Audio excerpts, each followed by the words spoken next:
এই ব্যক্তি এই দোয়াটা পড়বে, ওই ব্যক্তির জন্য রব্বুল আলামিন কিয়ামতের দিন জান্নাতের 8টা দরজা খুলে দিবে। এই ব্যক্তির আমলগুলো আল্লাহর কাছে এমন ভাবে কবুল হয়েছে, আল্লাহর কাছে ওই ব্যক্তি এতটাই সেরা, জান্নাতের 8টা দরজা কিয়ামতের দিন এই লোকটাকে ডাকতে থাকবে। প্রতিটা দরজা বলবে, আপনি আমার দরজা দিয়ে ঢুকে জান্নাতে প্রবেশ করেন। বিশ্বনবী যদি হেদায়েত দিতে পারতেন, তাহলে বিশ্বনবীর চাচা আবু তালেব নাম শুনেছেন?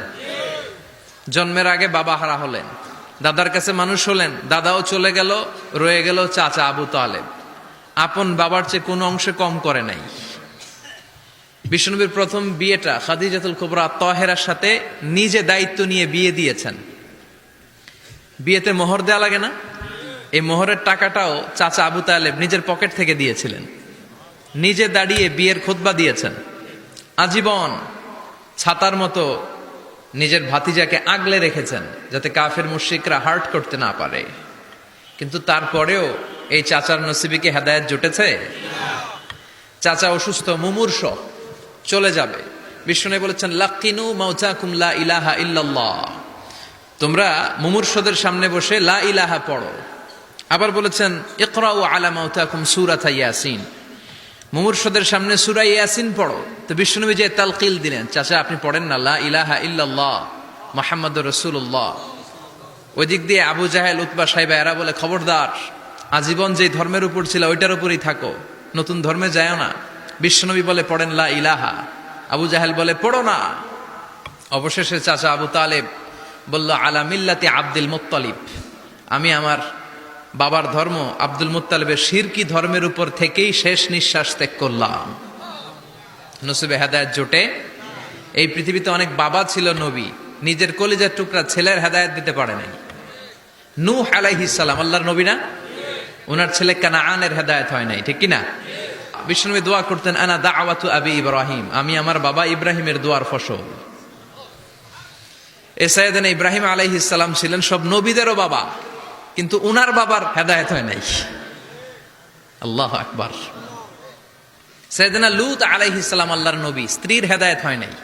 স্বামী নবী, স্ত্রীর হেদায়েত হয় নাই। আসিয়া গোটা বিশ্বের মুমিন নারীদের মডেল, কিন্তু আসিয়ার জামাই ফেরাউনের হেদায়েত হয়েছে?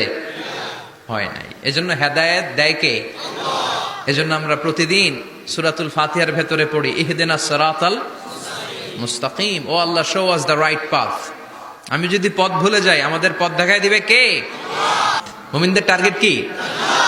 আবার অন্য আয়াত আল্লাহ বললেন, ফামান যুহজিহা আনিন নারি ওয়া উদখিলাল জান্নাতা ফাকাদ ফাজ ওয়া মাল হায়াতুদ দুনিয়া ইল্লা মাতাউল গুরুর। জাহান্নাম থেকে যারা বের হওয়ার সার্টিফিকেট পেল, জাহান্নাম থেকে যারা মুক্তি পেল, আর জান্নাতে ঢোকার গ্যারান্টি যারা পেল, তারাই হলো আসল সফল।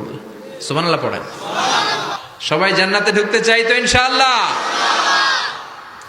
আল্লাহ বললেন, ফারিকুন ফিল জান্নাহ ওয়া ফারিকুন ফিস সাঈর, সবাই কিন্তু জান্নাতে ঢুকবা না, কারণ জাহান্নামও আছে না নাই? ওইটাতেও কিছু ঢোকার দরকার আছে না নাই? কিন্তু আমরা ঢুকতে রাজি না। আজকে যারা আসছে, আমরা সবাই কই ঢুকতে চাই? কথা কন। জান্নাতে ঢুকতে চাই। তো জান্নাতে ঢোকার জন্য কিছু আমলের দরকার আছে না নাই? কোরআন মানার দরকার আছে না নাই? আল্লাহর দেয়া বিধানগুলো জীবনে, সমাজে, ফ্যামিলিতে বাস্তবায়নের দরকার আছে না নাই? আল্লাহর দেয়া সবগুলো বিধান মেনে আমরা যেন জান্নাতের অধিবাসী হতে পারি, আল্লাহ তৌফিক দাও। বিশ্বনবী ফরমান, বুখারীর বর্ণনা, ইন্নালিল জান্নাতি সামানিয়াতু আবওয়াব, জান্নাতের ভেতরে 8টা দরজা আছে। কয়টা?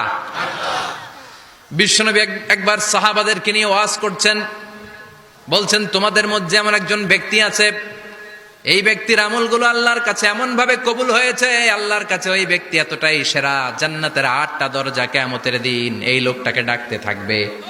প্রতিটা দরজা বলবে, আপনি আমার দরজা দিয়ে ঢুকে জান্নাতে প্রবেশ করেন। সাহাবারা বললেন, ইয়া রাসূলুল্লাহ, কে সেই ব্যক্তি? বিশ্বনবী বললেন, ওই ব্যক্তির নাম হলো আবু বকর। কিয়ামতের দিন সাইয়েদনা আবু বকরকে 8টা জান্নাতের দরজা থেকেই জান্নাতগুলো ডাকতে শুরু করবে, উদখুল মিন বাবি, উদখুল মিন বাবি, আমার দরজা দিয়ে ঢুকেন, আমারটা দিয়ে ঢুকেন। ওই দরজা থেকে বলবে, আমারটা দিয়ে ঢুকেন। আল্লাহু আকবার। বিশ্বনবী আমাদেরকেও নিরাশ করেন নাই। বিশ্বনবী বললেন, কেউ যদি প্রতিদিন 5 ওয়াক্ত নামাজের পরে 5 ওয়াক্ত নামাজের আগে যে ওযু করে, ওযুর পরে কেউ যদি পড়ে আশহাদু আল্লা ইলাহা ইল্লাল্লাহ ওয়া আশহাদু আন্না মুহাম্মাদান আবদুল্লাহি ওয়া রাসূলুহু, প্রত্যেক ওযুর পরে যেই ব্যক্তি এই দোয়াটা পড়বে ওই ব্যক্তির জন্য রব্বুল আলামিন কিয়ামতের দিন জান্নাতের 8টা দরজা খুলে দিবে।